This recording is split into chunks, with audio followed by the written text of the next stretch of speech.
Mother-in-law accused me of infidelity, and it has affected my relationship with my wife. I have been with my friend and soulmate for 9 years, married for 1. No children. We have been there for each other since the beginning and have seen some fantastic moments and moments that required us to communicate and compensate with success. She is unique, beautiful, and the one for me. However, a recent event has shaken the foundation of our relationship. My wife, her brother, and her mother is the survivor of abuse. She grew up in a household with a father who severely abused them on a physical and mental level, to the point that they've dealt with PTSD issues, especially the mother. Her mother, my mother-in-law, is the physical representation of being nice without a backbone, the type of person who would give the shirt off her back, and because of her upbringing/experiences, is afraid to say no to people, often at the expense of her mental well-being. Because of her traumatic experiences, and poor financial decisions, she has little to her name, and as her son has avoided helping her out, my wife and I took her with us as we bought our first house a few months before the pandemic. She has memory/physical issues that make living by herself difficult. In light of these realities, I love her very much, as she has been very supportive of my relationship with her daughter and is naturally protective of my family, especially if they are taken advantage of. We live in a rural area with lots of nature and few people. My mother-in-law stayed with us during the pandemic, which was a positive for her, as coming from a city, she would have not seen her son and her other family members for quite some time during the city's having higher anxiety with the pandemic, which would have seriously affected her health being alone. All was good until a moment happened. A year into the pandemic, my wife and I came across a woman on one of our hikes. Let's call her N. She, 38F, was very welcoming and sociable and pretty, and my wife and her became close friends fast, going on hikes, paddleboarding, walking her dog and our dogs, etc. I welcomed the interaction for my wife. She was getting blue during the lockdowns, but I kept my distance initially from N, saying hello to her here and there, but not much beyond. I have a terrible track record of being friends with women. I am very sociable when relaxed with people, and value character over appearance. I love listening and learning from others, and combined with my devotion to fitness and hygiene, has led to women falling for me over time. I have had to say no to these circumstances, as I don't believe in leading people on when I don't see them beyond being friends, and don't care about one-night stands or body counts. This has unfortunately led to serious falling outs, as the women have taken it personally and stopped talking to me, which also has hurt me as I valued their friendships and would talk to them today if possible. As such, my talks with N were high and bye-ish at best. And also became close with my mother-in-law. In short, she got along with the ladies in my family and respected them, so I approved. She was a witness to our wedding. We got married during the lockdown so no one could see our moment. We don't live near family, and she became like a family member. As time went on, Anne and I engaged in small talk, and I learned that we could engage in intellectual conversations quite well. She was very intelligent. But I never saw her beyond a friend, not just because I was married, but also because I believed our personalities would have never meshed. She is rebellious and struggles to communicate effectively when upset, and I like my stability and effective communication. She would compliment me on my appearance at times, i.e. nice shirt, but never came across as suggestive and respected my connection with my wife. A few months after I got married, however, things changed for the worse. One night, my mother-in-law came up to me when I was alone and asked, "Are you sleeping with N?" I was shocked and offended. In all my years of living, I always preferred relationships to flings, and as such had a one-woman mindset, whenever I was committed to someone. I have been approached to cheat on my past girlfriends and wife by other women, and always said no. I was cheated on in my 20s and said I would never do the same to another. Even when my relationships were rocky, never did I look to other women as the answer. I made sure I gave 100% to a relationship, successful or doomed. To hear this accusation from a woman who I seemingly thought saw my loyalty to her daughter shook me to my core. My relationship with my mother-in-law soured. I began noticing more than ever the uneasiness she showed whenever Anne spoke to me. She would get quiet and awkwardly leave the room. I began getting paranoid about the whole thing, feeling that every word and action toward Anne was being judged.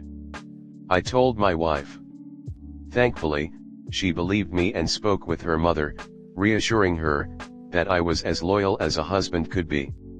As mentioned before, my mother-in-law suffers from PTSD, and as I would soon learn, she was projecting her relationship views and scars onto her own daughter.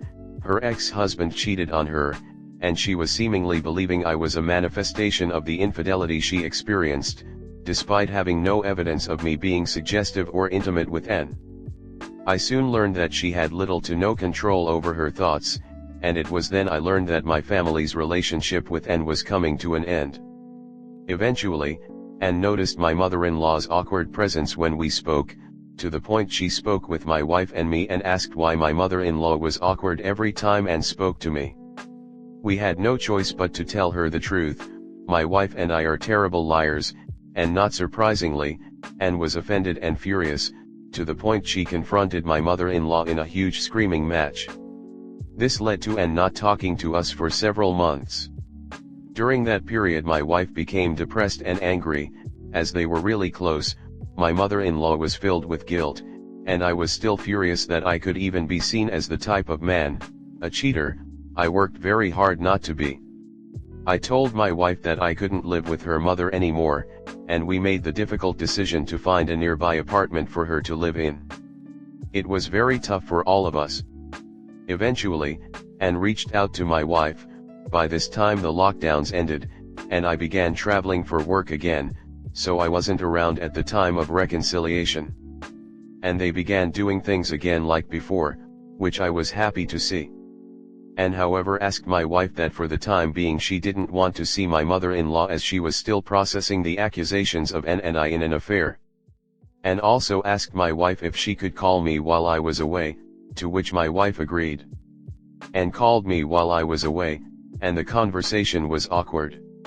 She thanked me for being understanding of her needing time to process the situation, and I thanked her for showing the maturity to reconcile where most wouldn't.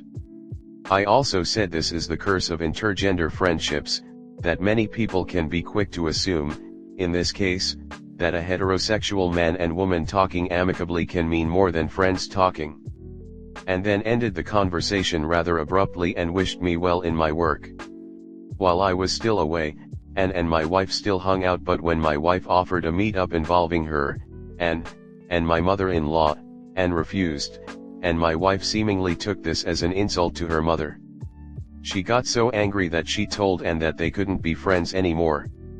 When I came back, I tried to talk to my wife about the situation but saw that she had truly made up her mind, as was now beginning to think that Anne had a crush on me, which I couldn't see. The friendship was over. I was there the last time they saw each other, and they returned some shared belongings to each other. It wasn't pretty, I had to break it up, and it led to Anne driving off in a huff, never to be seen again. As for my mother-in-law, I didn't talk to her for a year. She moved back to the city to live with her son, who finally accepted her into his life as he had a baby and can't afford childcare.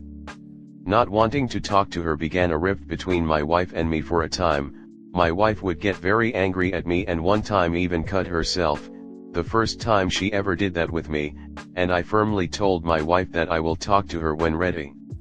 I eventually made the decision to talk to my mother-in-law in person. She visited us for a week, and after a lengthy and harsh conversation, I forgave her, one of the harder things I have done. She still lives with her son, and I still stand by keeping a distance, as her age and thinking are dangerous to my mental health and marriage. In a perfect world, I would like to see her engage in therapy or a medical route, but I am aware she is her own person, and at her age isn't likely going to change years of trauma and paranoia anytime soon. I still love her and have more empathy for victims of domestic abuse. I now know the damage can last long after the final blow, but it has changed my relationships with her and my wife. I won't forbid my wife to see her mother, but I can't see her mother the same way again. It has also put my desire to have children on hold, as I feel a period of my wife and I without her mother needs to happen before I make that decision. Mother naturally has a clingy personality, but to her credit has given us our space. This has led to serious arguments between my wife and me, to the point that my wife has asked me how I would feel about hypothetically breaking up. My wife and I truly love each other, but the recent events have taken a toll on our relationship. Has anyone experienced a situation like this, and what suggestions would you give in a situation like this? Any and all thoughts are appreciated. Comment. Given how hurt you and your wife are and have been throughout all of this and how it has affected your marriage, I would strongly recommend marriage counseling for both of you and, parallel to that, individual counseling for your wife if she hasn't fully addressed the fallout of growing in an abusive environment. Maybe she can start reading books and doing exercises contained therein, such as Toxic Parents by Susan Forward. Good luck, dude. Your mill has literally caused 2 friendships to end, a family rift, and marriage issues all because of her accusations. And your wife is on you to fix it? Your mill is the problem, but don't forget she raised your wife, which is why your wife is a problem too. And your wife couldn't stand with you and her friend who did nothing wrong. She took her mill side and is now forcing the relationships again as if mill don't have a baby here. Don't. Given your wife condition and in-law influences, do not let her baby trap you. Your wife for valid reasons are full of insecurities, and having a baby with difficulties could make big impact even on healthier people with less drama in their life. It seems it is a decision for you if your love is strong enough to keep you through coming challenges. Your wife is testing you by talking about possible breakout. Very soon it could extend to your job and long trips too. You should call her on her game and come all clean for one final decision. Either the trust is there for both of you not. Based on not having child for now, you sent the message and she is not taking it very well. Next story 2. I 31M hurt my girlfriend 26F and I don't know what to do. How can I save my relationship? I and my girlfriend have been in a long-term relationship for 2 years now, soon to be 3, but from the beginning, she has hated one of my oldest friends. When I was friends with my soon-to-be girlfriend, I used to tell stories about my friends, and my best friend appeared in many of them. She and I had a fling for 3 months more than 10 years ago, and since we ended that, we became good friends. From my side, I feel absolutely nothing for her anymore. Since day one of my current girlfriend and my relationship, she asked me to cut ties with my friends because she felt jealous and, in her words, afraid that with her around, she wasn't enough. So, I did. I cut ties with my friend on social media, unfollowing her completely, and messaging immediately, without consulting my friend or even giving her a warning. Since then, I have been having a great relationship with my girlfriend. But as I am extremely shy, I missed my friend a lot. Even in December, I asked my girlfriend if I could be in touch again with her, and she said no, but she understood that she was only my friend. However, something changed a few weeks ago. I went to a mall and suddenly met my friend, who was with some guy. We greeted each other warmly, and she confirmed that he was her new boyfriend and that she was very happy. Since then, I sent her memes through chat and exchanged courtesies with her. As I live in Colombia, we use WhatsApp as the primary messaging app. I put the chat with my friend in the archived section since I don't always look at those chats, and I add many chats I don't want to keep checking or even get notifications from, but I still have to be there. Recently, my girlfriend saw the list of archived chats and saw her name. From that moment on, she became weird, and now she is taking some time off to figure out what to do. What do you think? Should I try to explain the situation when I obviously hurt her, or what would be a good approach to improve the relationship with her?